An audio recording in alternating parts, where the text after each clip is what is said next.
Shalom kekasih Kristus, salam waktunya mengalami terobosan. Hari-hari yang lalu sampai hari ini mungkin banyak hal yang telah kita raih. Hendaknya jangan membuat kita sombong. Para pendengar renungan melekat dalam Tuhan, mari kita jaga hati kita untuk tetap waspada agar tidak mudah meninggikan diri.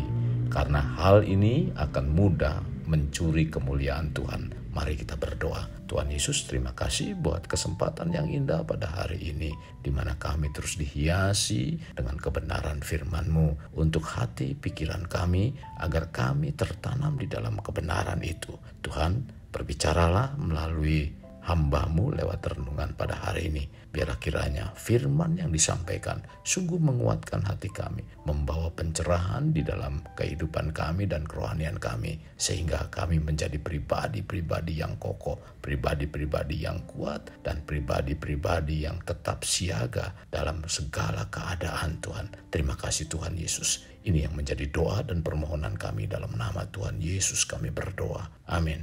Melekat dalam Tuhan bertema waspada setiap saat. Firman Tuhan terdapat dalam 2 Samuel 11 ayat 1. Demikian firman-Nya. Pada pergantian tahun, pada waktu raja-raja biasanya maju berperang, maka Daud menyuruh Yoab maju beserta orang-orangnya dan seluruh orang Israel. Mereka memusnahkan Bani Amon dan mengepung kota Raba, sedang Daud sendiri tinggal di Yerusalem. Kekasih Kristus, kita tahu ayat ini adalah awal mula jatuhnya Raja Daud dalam dosa perzinahan dengan istri Uria, yaitu Batsheba. Pada saat itu adalah musim perang, tetapi Raja Daud sedang bersantai. Mungkin ia hendak melepaskan lelah yang telah begitu banyak memimpin pasukan untuk berperang. Daud hendak menikmati masa liburnya, di mana pada waktu petang setelah ia bangun dari pembaringannya dengan berjalan di atas soto istana, lalu tampaklah seorang wanita yang sedang mandi. Inilah awal dari kejatuhan Raja Daud ke dalam dosa perzinahan. Hal ini terjadi karena tidak waspada.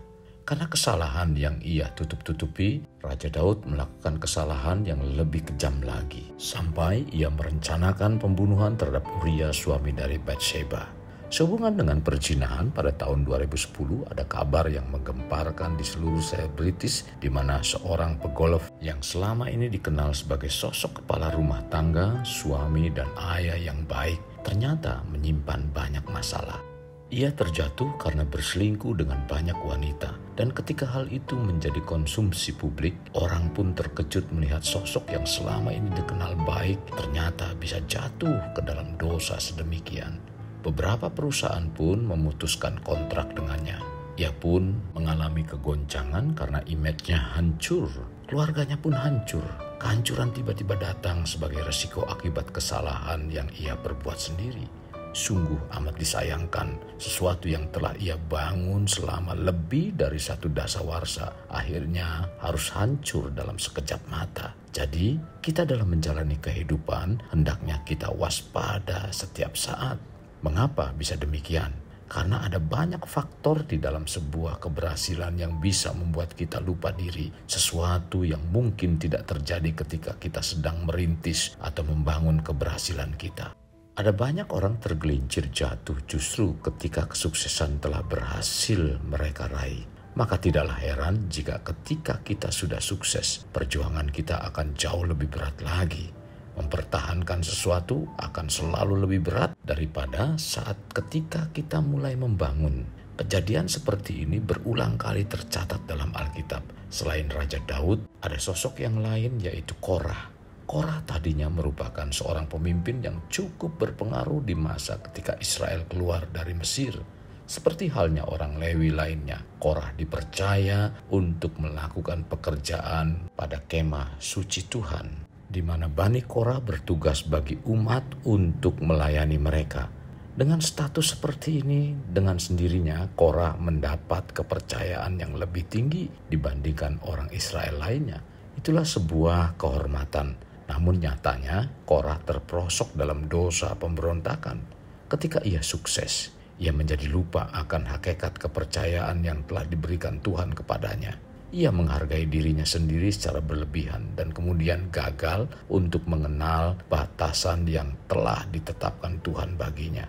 Ia lupa kepada apa yang menjadi garis tugasnya dan menjadi congkak.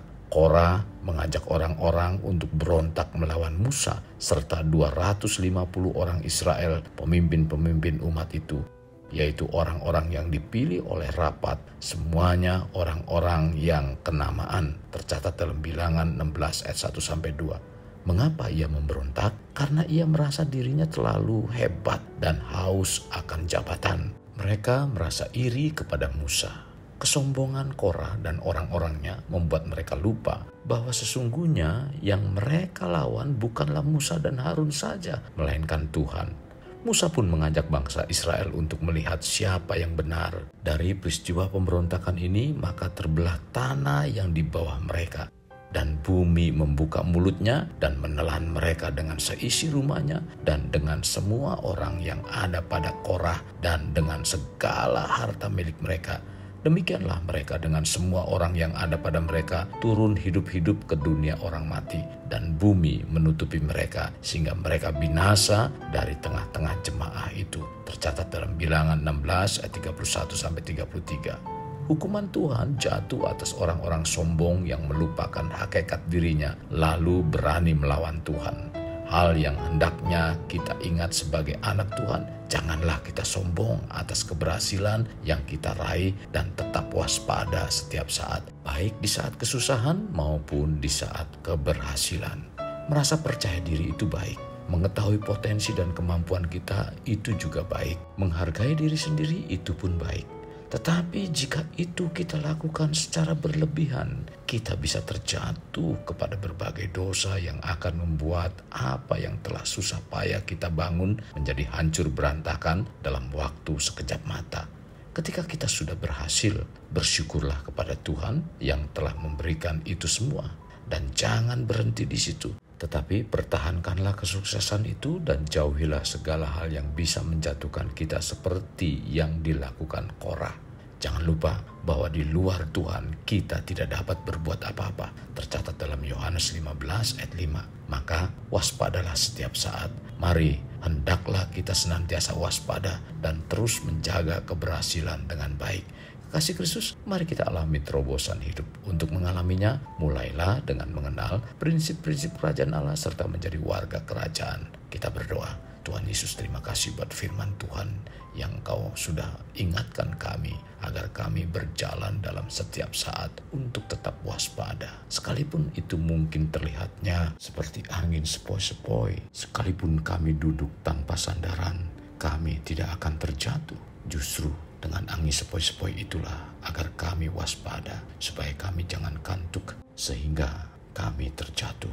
Tuhan, terima kasih. Maka dari itu Tuhan, lewat kebenaran firman-Mu ini, Engkau berbicara membawa kehidupan kami untuk kami tetap waspada dalam setiap saat. Roh Kudus, tuntun kami, bukakan hati dan pikiran kami untuk senantiasa diisi dengan kebenaran firman-Mu, supaya langkah perjalanan hidup kami sesuai dengan apa yang Kau kehendaki Tuhan, bukan seperti apa yang kami kehendaki. Terima kasih Tuhan buat firman-Mu. Kami dikuatkan, kami dibangunkan, rohani kami dibangkitkan. Terima kasih Tuhan. Ini doa kami dalam nama Tuhan Yesus kami berdoa. Amin. Kekasih Kristus, mari kita akhiri dengan mengendahkan kedua tangan kita. Terimalah anugerah berkat dari Allah Bapa, kasih sayang daripada Yesus Kristus, dan persekutuan dengan Roh Kudus yang mencurahkan berkat secara rohani, berkat secara jasmani, dan berkat secara ekonomi. Di mana berkat Abraham, berkat Ishak, berkat Yakub dicurahkan dan dilimpahkan dari saat sekarang sampai Maranatha tiba, dalam nama Tuhan Yesus. Amin. Sampai jumpa di renungan berikutnya. Tuhan Yesus memberkati. Jangan lupa like, share, dan subscribe.